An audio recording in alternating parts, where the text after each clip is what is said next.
పుష్ప 2 సినిమాకు కలెక్షన్ల బ్రేకులు పడుతున్నాయి. ఒంగోలులో ఉన్న 12 స్క్రీన్లలో కేవలం 9 స్క్రీన్లలోనే సినిమా ఆడింది. టికెట్లు బుక్ అవ్వకపోవడంతో అన్ని స్క్రీన్లలో సినిమా ఆడించలేకపోయారు. 940 రూపాయలతో సినిమా చూడడం అవసరమని చాలా మంది ప్రీమియం షో టికెట్లు బుక్ చేయలేదు. ఈ రోజు ఉదయం నుంచి ప్రతి షోకు టికెట్లు ఫ్రీగానే దొరుకుతున్నాయి. ఇలా ఫ్రీగా టికెట్లు అందడానికి పెంచిన ధరలే కారణమని సినీ ప్రియులు చెప్తున్నారు. ప్రస్తుతం ఉన్న సినిమా టికెట్ ధర కంటే 150 రూపాయల ధర పెంచడంతో పుష్ప 2 సినిమా చూడడానికి చాలా మంది ఆసక్తి చూపడం లేదు. ఒంగోలులో పుష్ప 2 సినిమా కలెక్షన్లు ఎలా ఉన్నాయి, ప్రస్తుత పరిస్థితి ఏంటనేది ఒంగోలు నుంచి మా ప్రతినిధి శౌరి అందిస్తారు.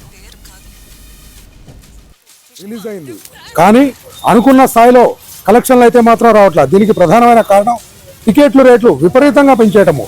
నిన్న రాత్రి 9:30కు ప్రీమియర్ షోలకు 800 రూపాయలు ప్లస్ 18% జిఎస్టీ అంటే 944 రూపాయల టికెట్ ని పెట్టారు. ఇది టికెట్ కౌంట్ సినిమా హాల్స్ లో అమ్మేది, కానీ బ్లాక్ లో అయితే 1500, 2000 రూపాయలు టికెట్ ధరలు చొప్పున అమ్ముతామని చెప్పేసి పెద్ద ఎత్తున ప్రచారం జరిగేసరికి 1000 రూపాయలు 1500 రూపాయలు పెట్టి సినిమా చూడాలా అన్నది చాలా మందిలో వచ్చిన ప్రశ్న. కానీ కొంతమంది అయితే మాత్రం వెళ్ళి సినిమా చూశారు, కానీ దానికి పెద్ద అంతగా టాక్ లేకపోవడంతో ఉదయం నుంచి కలెక్షన్లు ఒక్కసారిగా డ్రాప్ అవుట్ అయినాయి. మనం చూడొచ్చు కొద్దిసేపట్లో ఫస్ట్ షో స్టార్ట్ అవబోతా ఉంది, కానీ ఎక్కడ ఈ కౌంటర్లో మాత్రం ఎవరూ లేరు, అంతా ప్రశాంతంగా ఉంది.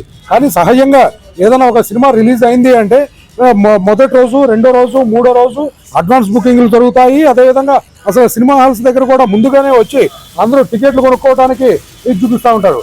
కానీ ఈ టికెట్ల రేట్లు విపరీతంగా పెంచడంతో టికెట్లు కొనే వాళ్ళ సంఖ్య చాలా తగ్గిపోయింది. ఎందుకంటే సహజంగా ఇప్పుడు ఇక్కడ మనకి కనిపిస్తున్నట్లుగా 300 రూపాయలు టికెట్ రేట్ ఉంది, కానీ ఈ థియేటర్లో 150 రూపాయలు టికెట్, కానీ 150 రూపాయలు ఎగస్ట్రా. అంటే ఎగస్ట్రా అది వారం రోజులు ఉంటుందా, 2 వారాలు ఉంటుందా ఏంటో తెలియదు, కానీ 150 రూపాయలు టికెట్ పెంచేసి టికెట్లు అమ్ముకోవచ్చు అని ప్రభుత్వం జీవో ఇవ్వడంతో ఈ టికెట్లు కొనే వాళ్ళ సంఖ్య బాగా తగ్గిపోయింది. అసలు రేపటి నుంచి సి క్లాస్లో కూడా చాలా వరకు సినిమాలు తీసేస్తారు అని చెప్పేసి డిస్ట్రిబ్యూటర్లు మాట్లాడుకుంటున్నారు. ఎందుకంటే రాత్రి 9:30కు 1000 రూపాయలు, 1500, 2000 రూపాయలు పెట్టి టికెట్లు కొన్న వాళ్ళు బయటకు వచ్చేసి దీనికి అంత బడ్జెట్ పెట్టాల్సిన అవసరం లేదు, దానికి అంత చూపించాల్సిన అంత అవసరం లేదు, కానీ రేట్లు విపరీతంగా పెట్టేసి టికెట్లు అమ్ముతున్నారు అని చెప్పేసి ప్రచారం బాగా జరగడంతో రేట్లు ఒక్కసారిగా డౌన్ ఫాల్ అయిపోయినాయి. టికెట్లు కొనేవాళ్ళు ఒక్కసారిగా తగ్గిపోయారు. దీంతో డిస్ట్రిబ్యూటర్లు అందరూ ఎంతంత మనం దీని మీద చాలా పెద్ద ఇన్వెస్ట్ చేసాము, చాలా పెద్ద ఆశలు పెట్టుకున్నామని చెప్పేసి అంటున్నారు. కానీ రాత్రి 9:30 నుండి ఇది ఎన్ని రోజులు ఆడితే అంతా మొత్తం మైత్రి వాళ్ళకే వెళ్తూ ఉంటుంది. అయితే వీళ్ళు ఎవరికి కూడా బయట ఇవ్వలేదు. దీంతో దీని మీద చాలా పెద్ద ఆశలు పెట్టుకున్నారు.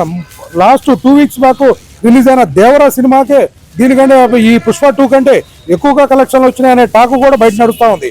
ఎందుకంటే ఒంగోలు నగరంలో మొత్తం 12 స్క్రీన్లు ఉన్నాయి. 12 స్క్రీన్లు ఉంటే రాత్రి 9:30కు ప్రీమియర్ షోని కేవలం 9 స్క్రీన్లలోనే వేశారు. ఆ రాత్రి 9:30 ప్రీమియర్ షోలోనే 3 స్క్రీన్లు అసలు సినిమా రిలీజ్ చేయలేదు. అంటే జనాలు లేక, టికెట్లు కొనేవాళ్ళు లేకపోవడంతో ప్రీమియర్ షోలోనే మొత్తం క్లియర్ అయిపోయింది. దీని కొరకు ఎందుకు ఇంత రేట్లు పెంచారు, ఏముందని రేట్లు పెంచారు, ఎవరిని దోచుకోవడానికి ఈ రేట్లు ఇంతగా పెంచారు?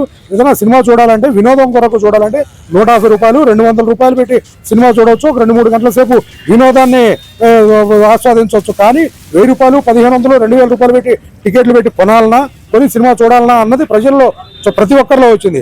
అది కాక ఇక్కడ ఫ్యాన్స్ మధ్యలో కూడా కొంత కాంట్రవర్సీ ఏర్పడింది.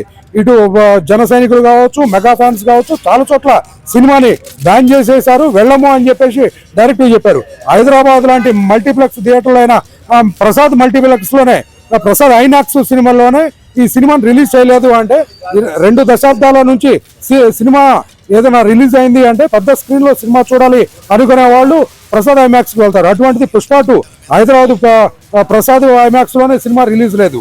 ఈ రిలీజ్ ఎందుకు చేయలేదు ఏంటి అన్నది వాళ్ళు ఒక ప్రకటన అయితే అనివార్య కారణాల వల్ల సినిమాని రిలీజ్ చేయలేకపోతున్నాం అని చెప్పారు, కానీ ఎందుకు రిలీజ్ చేయలేదో చెప్పలేదు. చాలా మంది సినిమాకి అంత డబ్బులు వెచ్చించి పెద్ద ఎత్తున డబ్బులు ఖర్చు పెట్టి సినిమా చూడాలి అని చెప్పేసి భావించట్లేదు అని చెప్తున్నారు. ఇది ఇక్కడ ఉన్న తాజా పరిస్థితి. కెమెరామెన్ శ్రీనివాస్ రెడ్డితో శౌరి, ఒంగోలు.